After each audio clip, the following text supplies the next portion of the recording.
Dans Vintage Story, l'agriculture est une étape essentielle pour assurer la survie sur le long terme. Mais en début de partie, on peut vite être freiné par le manque d'outils, de ressources et surtout par le besoin d'arroser les cultures. Heureusement, il existe une méthode simple et efficace pour créer un champ de culture rapidement, sans effort et sans avoir à arroser. Dans cette vidéo, je vais vous montrer comment exploiter un lac pour obtenir un champ fertile et prêt à l'emploi en quelques minutes. Avant de commencer, voyons ce dont nous allons avoir besoin. La première chose indispensable, c'est une houe. Cet outil vous permet de transformer la terre en terre agricole, ce qui est nécessaire pour planter vos cultures. En début de partie, vous pouvez fabriquer une houe en silex, qui est largement suffisante pour notre méthode. Ensuite, il vous faut des semences. Vous pouvez en obtenir en récoltant des plantes sauvages matures ou en explorant des ruines. Des jarres craquelées peuvent contenir des graines. Chaque type de culture a ses spécificités, mais nous y reviendrons plus tard. Enfin, il vous faudra un sol adapté. Il existe plusieurs types de sols dans Vintage Story avec des niveaux de fertilité différentes. Plus le sol est fertile, plus vos cultures pousseront rapidement. Pour cette technique, on va privilégier la terre moyennement fertile, que l'on trouve facilement autour des lacs. Maintenant que nous avons le matériel, il faut choisir un bon emplacement. L'astuce clé de cette méthode repose sur un point essentiel, la proximité de l'eau.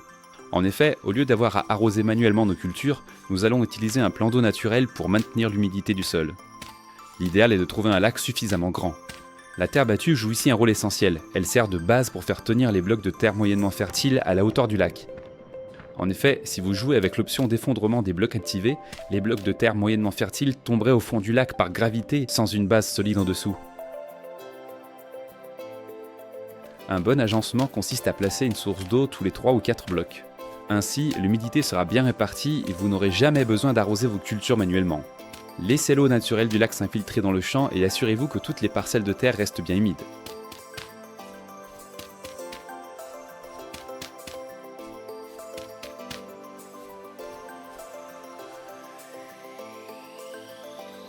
En plus de l'entretien des cultures, il est crucial de protéger votre champ contre les animaux sauvages.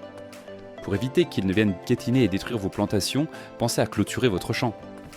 Une clôture en bois est une solution simple et rapide à mettre en place en début de partie, et elle empêchera les créatures de ravager vos cultures.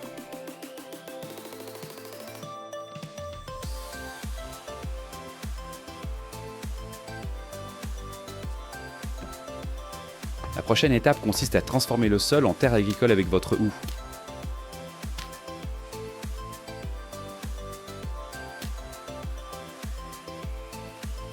Une fois le sol préparé, il est temps de planter les cultures.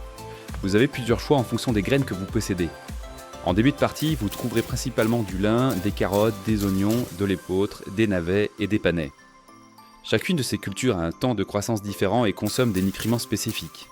Même si cette méthode ne nécessite pas d'arrosage manuel, il y a tout de même quelques éléments à surveiller. La fertilité du sol est l'un des facteurs les plus importants dans Vintage Story.